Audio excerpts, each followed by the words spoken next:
Eyes Mr. New Mobile here. Seen some premium phones from LG, but as far as fancy names go, the LG Velvets take the cake and bring some snazzy aesthetics and even some extra goodies in the box if you pre-order in certain markets. Please subscribe followed by the bell. You can also keep up on Facebook, Twitter, and you can purchase any Samsung Galaxy phones or Apple phones by clicking the links in the description, and if you love LG Velvets, I will leave the link in the description. Besides that, how much value is there? Here.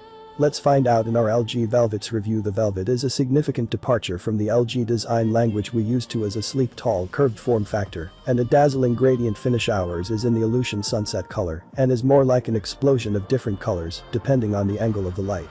The whole thing is quite mirror-like. To any touch on the surface will be fewer smudges and fingerprints.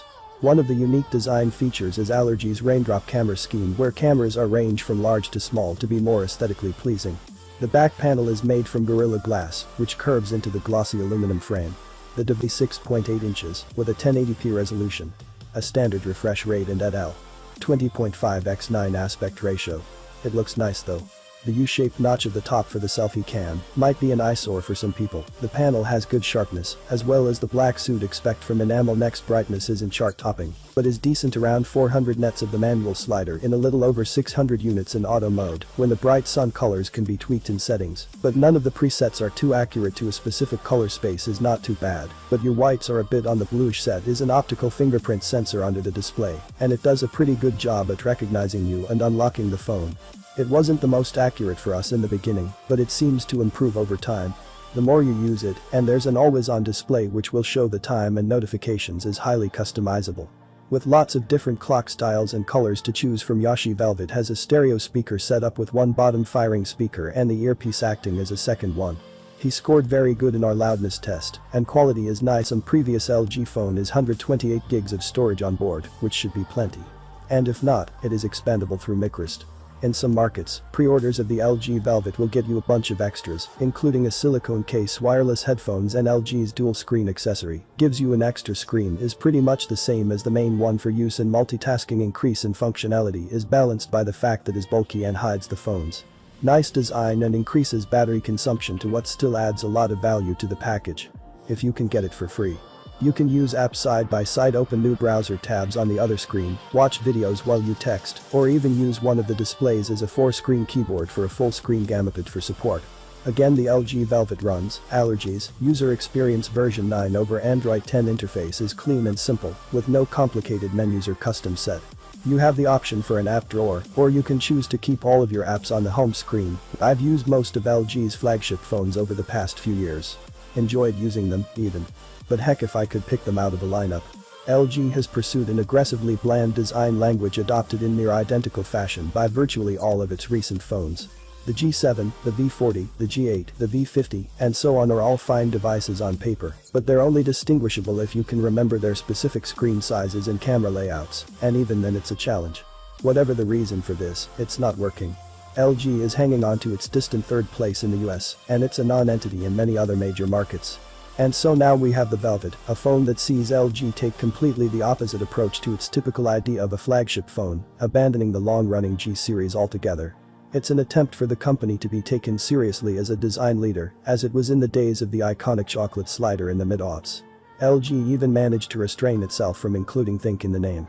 The Velvet is a mid-range phone with mid-range pricing, but unmistakably high-end fit and finish. After using phone to date, or any other 5G phone out there. The question is, what was sacrificed to achieve this? Would normally start a phone review by talking about its industrial design. It's not all that often that I use phones where the choice of the processor has a material impact on its user experience.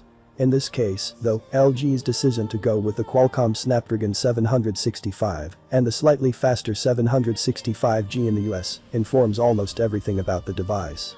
Just about every flagship Android phone you'll read about this year will use a Snapdragon 865 system on chip at its core. It's the fastest chip available to Android device manufacturers. But the problem with the 865 is that not only does it not have an integrated 5G modem, but Qualcomm also mandates that it be paired with a separate 5G modem, which takes up physical space and consumes more power. The upshot is that 4G flagship Android phones effectively no longer exist, and 2025G phones tend to be pretty thick and heavy. The 765 isn't as powerful a chip like the 806 or a more efficient design. LG's bet is that by sacrificing a little bit of top-end performance, you'll get a sleeker phone that'll still work well with new 5G networks. The first time you pick up the Velvet, you'll understand that LG really did go all in on that bet. This is by far the most attractive phone that LG has made in many years, maybe ever. It's beautifully crafted from top to bottom, with a strong sense of balance in its curves and lines. Next to most other 2020 Android flagships, its 7.9mm thick frame feels like something from the future. Or from the recent past of just a few years ago, when many Android phones were pushing the limits of thin designs. I appreciate, though, that this may not show up all that well in photos, particularly since LG sent us this boring Aurora Gray fingerprint magnet version. This is the kind of phone you have to hold in your hand to understand the appeal. The symmetrically curved glass on the front and back isn't strictly new, for example, but it adds to the sensation of thinness. While I would not necessarily say LG is breaking new ground here, it's refreshing in the context of today's high-end phones, part of LG's pre-launch hype for the Velvet.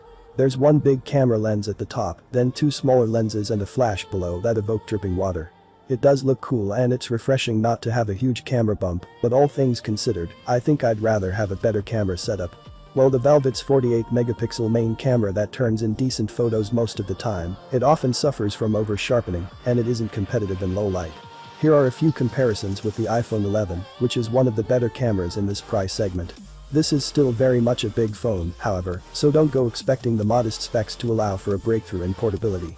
The Velvet has a 6.8-inch 1080p curved OLED screen with a selfie camera notch and slim bezels on the top and bottom. The top edge is a little thicker than what you'll find on other phones, but it balances out the chin on the bottom. Although the screen itself looks great, it has a couple of issues. It only runs at 60 Hz, which puts it out of step with basically every other premium Android phone this year. I also found that the in-screen fingerprint sensor was slow and unreliable now, often requiring a second or third press to authenticate. The recorder, which has plenty of features at the heart of the LG Velvet, is a Snapdragon 765G chipset, is one of the most powerful mid-range chips available. Right now it supports connectivity to 5G networks. Performance is great for mid-range. We didn't see any thermal throttling in our testing. Graphics performance is understandably less than a true flagship.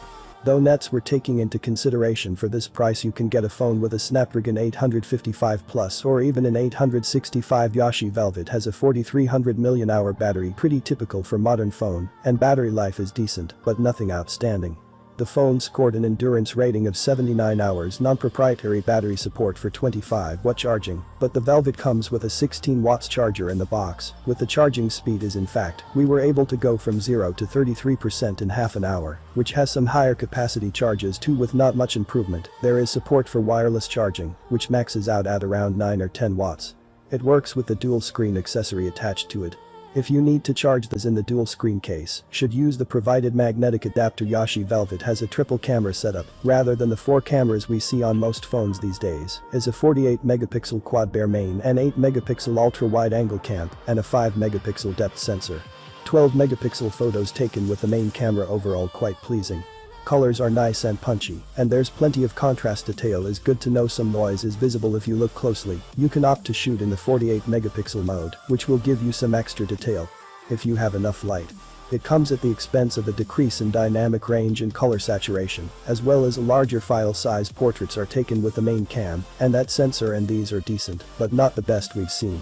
As long as the backgrounds are too complex, you get good subject separation, but you do see some hazy outlines from time to time. LG didn't fit a telephoto camera on the Velvets, but there is a 2x toggle and the viewfinder is just a crop, and upscale from the main cam is 12 months of photos is not half bad, but you do get more noise and some over-sharpening. Compare those from the ultra-wide-angle camera located to you get the good dynamic range and likable colors, but the photos are quite soft overall, and you can see some noise and color, fringe, and low-light. Photos from the main camera are detailed on the darker side and are a bit noisy. Color reproduction is good and dynamic range is fairly wide.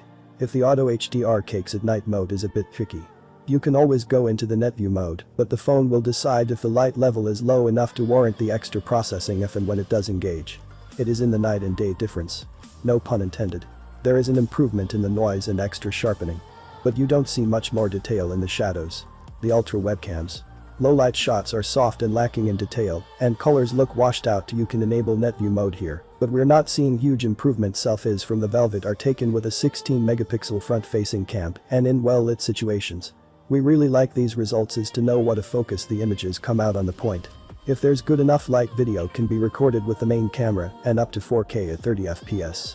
This footage spot on. And there's plenty of contrast, the ultra webcam is limited to 1080p at 30 FPS. These clips have some extra pop in terms of colors. In contrast, the quality is overall okay. Video stabilization is available on the main cam even in 4K, and the ultra-wide to the results are nicely smooth, with walking-induced shake, ironed out almost completely. Is also a steady cam mode at 1080p at 30 FPS, which works with both cameras, and gives you even more stable results, so that the LG Velvet colorful and waterproof build that's bound to turn some heads. Decent Curville light display, loud stereo speakers, nice selfies and some great value with the bundled accessories. The trouble is, the extra goodies will be coming to everyone only for pre-orders in some markets like Europe, and the phone itself isn't cheap, the price tag of €650, which puts it up against flagship killers from several grants, but the Velvet is just now that same level performance-wise or camera. What's this price? The phone's only really worth recommending. If you're getting, but wait for the price to go down or check out some alternatives. Please subscribe, like the video, comment. Thanks for watching. See you on our next video.